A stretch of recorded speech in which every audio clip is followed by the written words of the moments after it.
Olá pessoal, meu nome é Bruno e eu sou professor do Departamento de Física da Universidade Federal de Juiz de Fora. Essa é a nossa primeira videoaula da disciplina de Física 3, que ela vai acontecer nesse semestre na modalidade de ensino remoto emergencial. Bom, do que trata a Física 3? É um curso de eletromagnetismo. O curso de eletromagnetismo ele trata essencialmente de forças de ação à distância. Essas forças nós vamos chamar de eletromagnéticas, e elas se manifestam tanto quando nós temos cargas paradas, quanto cargas em movimento, e essa distinção é feita mais ou menos na metade do curso. Então na primeira parte nós vamos estudar cargas paradas, e na segunda cargas em movimento. Nós vamos ver que nesse limite em que a gente trabalha aqui, elas dão origem ao que a gente chama de eletricidade, e a segunda parte magnetismo. Então vejamos, eu vou sempre deixar explícito aqui no começo de cada videoaula o que nós vamos tratar. Então, como que essas forças se manifestam? Elas se manifestam com uma certa propriedade que a matéria carrega, que é o que nós chamamos de carga elétrica. Veja só, nessa primeira imagem, nós conseguimos ver um efeito desse, um experimento desses bastante típico, em que nós atritamos PVC e aproximamos de pequenos papeizinhos metálicos, e eles são atraídos pelo PVC. Então se a gente fizer uma certa comparação aqui com gravitação, vista como mais uma força dessa de ação à distância, existe uma certa similaridade de atrair objetos. Mas no eletromagnetismo, a gente tem também, olha como a gente pode ver nessa segunda imagem, nós temos repulsão. Aqui você pode ver, dá para a gente ver duas fitas crepes que elas foram aproximadas umas das outras, né? Elas foram puxadas do rolo e aproximadas umas das outras, nós vemos esse efeito de repulsão. Então nesse sentido, forças eletrostáticas têm um comportamento que pode ser antagônico à gravitação. Mas dá para ver também esse efeito de atração. Outro experimento típico que nós conseguimos descrever é esse de atritar o nosso bastão de PVC, gerando então o que a gente vai chamar de carga, um excesso de cargas ali no bastão. Ele consegue atrair uma bolinha de isopor pendurada num suporte. E notavelmente, se a gente fizer um experimento, a gente consegue ver que essas cargas nos corpos elas têm um certo comportamento quanto à mobilidade. Então veja, se a gente colocar como nessa figura, uma chapa de PVC entre o bastão e a bolinha, ela ainda consegue ser atraída, mostrando que essas cargas sobre o PVC parece que têm menos mobilidade quando comparadas, por exemplo, se nós colocarmos uma chapa de alumínio entre o bastão e a bolinha de isopor. Então notavelmente dá para ver que alumínio e as cargas em alumínio e em PVC parece que têm mobilidades diferentes, no sentido de que no alumínio elas conseguem se movimentar mais facilmente em comparação com o PVC. E aí naturalmente nós criamos essa divisão entre condutores e isolantes. Nós vamos passar agora para uma descrição um pouco mais... vamos tentar quantificar esses efeitos, e o que nós vamos fazer vai ser o seguinte, olha, nós vamos assumir que nossas cargas então estão concentradas em pontos, que são descritos por sua vez por vetores no espaço. Então, se nós fixarmos um certo sistema de coordenadas, nós vamos chamar aqui de x, y, z.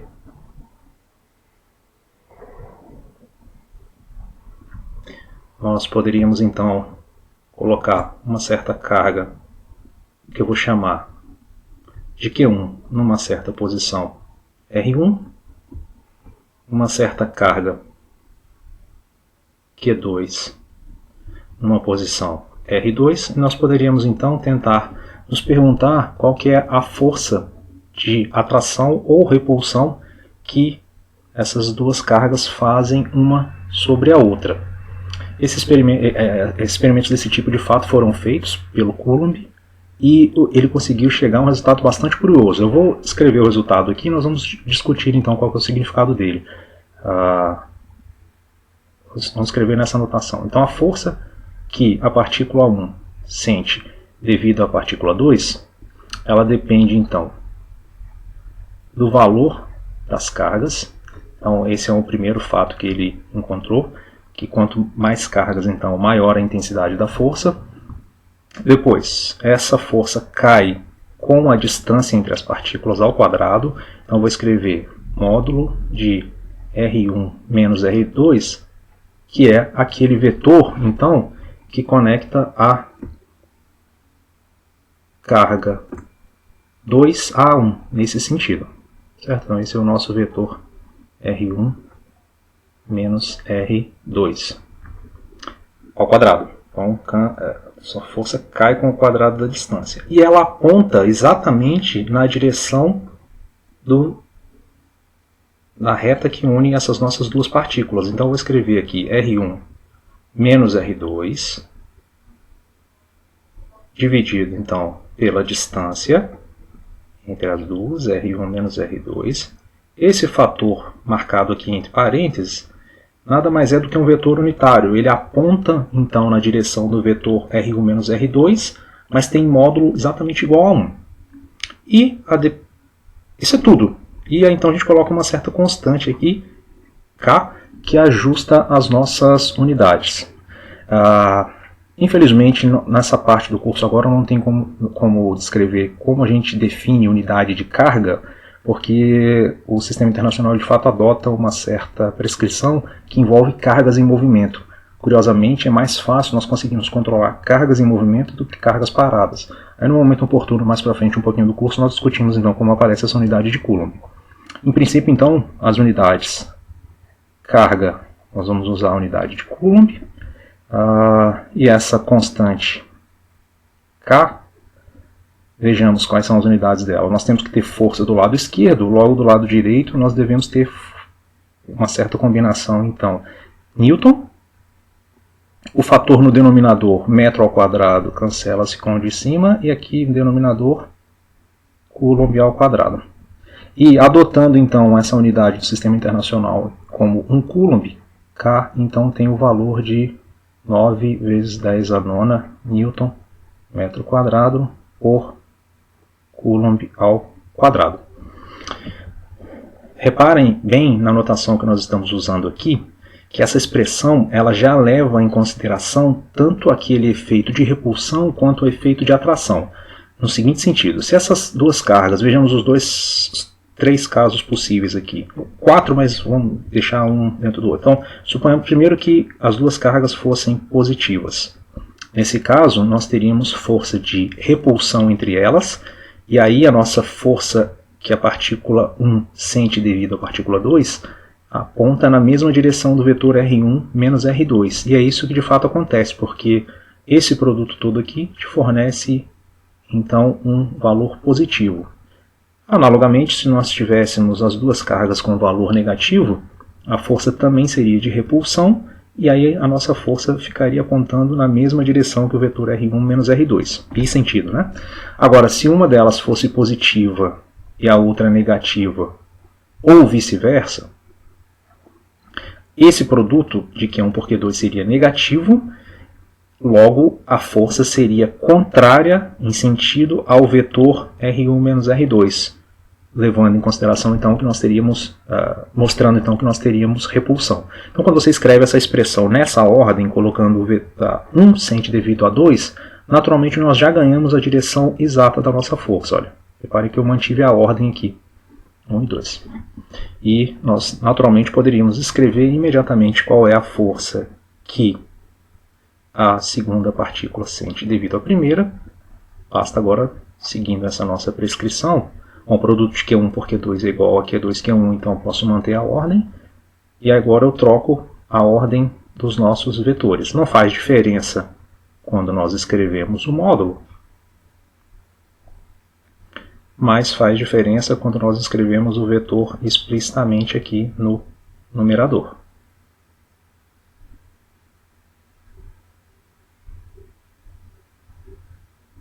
Reparem outro fato aqui, o que aparece no meu denominador não é um vetor, mas o módulo dele, assim como aqui. É a mesma coisa nas expressões de baixo.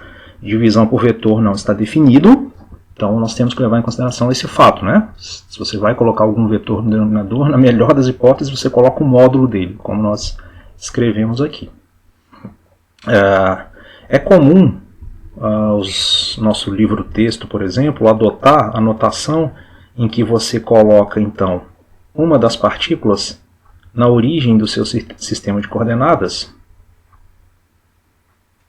digamos, uma partícula aqui de carga Q, e nós apontamos, então, um vetorzinho R para dizer que tem uma certa carga Qzinho na ponta daquele vetor, e aí nós poderíamos então determinar qual é a força que a carga Qzinho sente devido à presença da Qzão, e aí nós ganhamos aquela expressão bem popular em que ela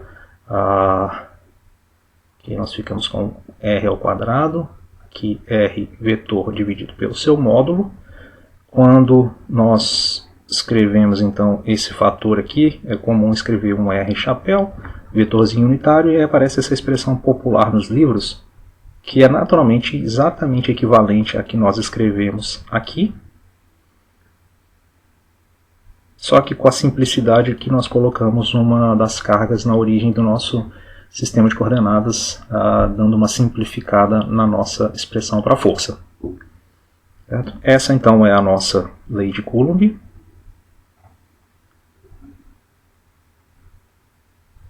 E ela descreve essencialmente o que nós vamos precisar para essa primeira parte do curso, que é o comportamento de que a força cai com o quadrado da distância.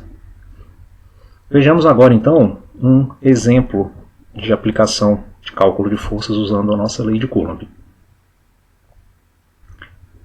Nesse exemplo aqui, pessoal, nós vamos tentar então calcular qual é a força que a nossa partícula de carga Q posicionada sobre um certo eixo X de um sistema de coordenadas que nós adaptamos para esse problema, sim, que a força que ela sente então devido à presença de outras duas cargas Q e menos Q posicionadas sobre um eixo Y, cada uma delas dista Lzinho da origem, tanto no sentido positivo do eixo Y quanto no sentido negativo.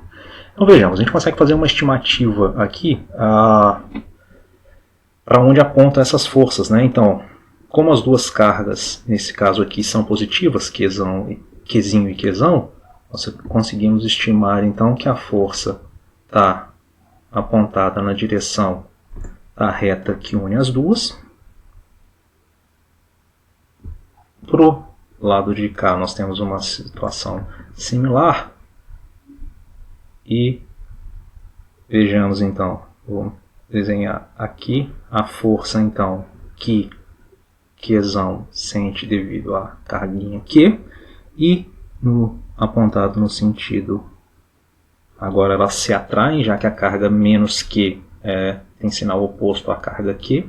Essa então seria a força que a carga Qzão sente devido à carga menos Q.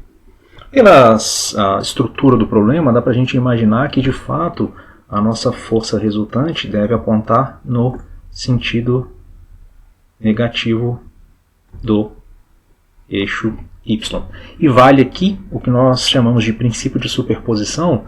Então as forças que atuam sobre uma certa carga, devido à presença de outras cargas, se somam. Certo? Então vejamos, olha, para a gente tentar, você poderia fazer essa análise direta ou tentar aplicar aquela expressão que nós deduzimos antes, ela já de fato te dá como resposta esse resultado. Então vamos fazer o seguinte, olha, vou chamar essa primeira carga de Q1, vou chamar essa segunda carga de Q2, a nossa terceira carga, bom, acho que vamos manter o Q aqui, bom, vou chamar de Q3, melhor.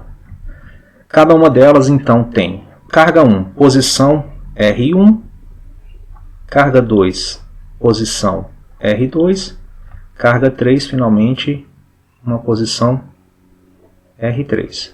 Vamos escrever explicitamente esses vetores. Olha, o nosso vetor R1 ele tem tamanho igual a L e aponta no sentido J. O vetor R2 é oposto ao L, então menos LJ.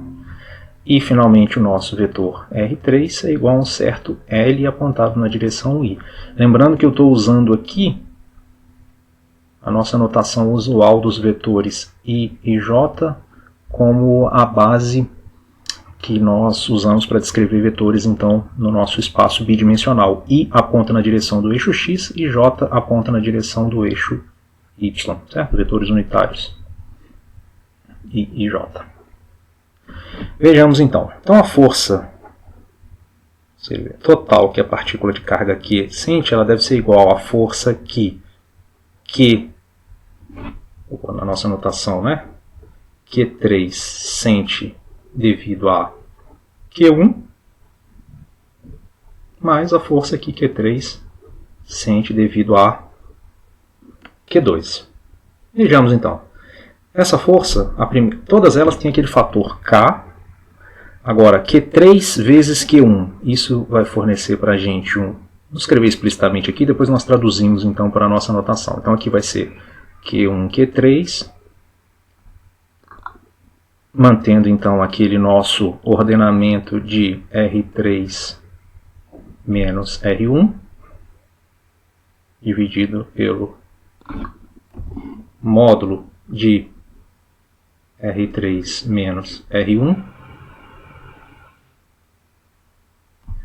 E aqui R3, módulo também, né? R3 menos R1 quadrado. O segundo termo, análogo, né? Então, mais Q3 vezes Q2, dividido pelo módulo de R3 menos R2 ao quadrado. E aqui, por último, para onde aponta essa força, R3 menos R2, dividido pelo módulo de R3 menos R2. Vamos substituir valores, então. K, agora, Q1 vezes Q3 fornece para a gente um Q vezes Q. Abrimos um parêntese aqui. Agora, R3 menos R1.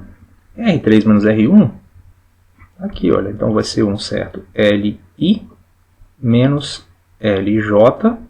E no denominador nós temos o módulo desse vetor ao cubo. O módulo do vetor é a raiz das componentes x ao quadrado mais L ao quadrado ao cubo, então 3/2.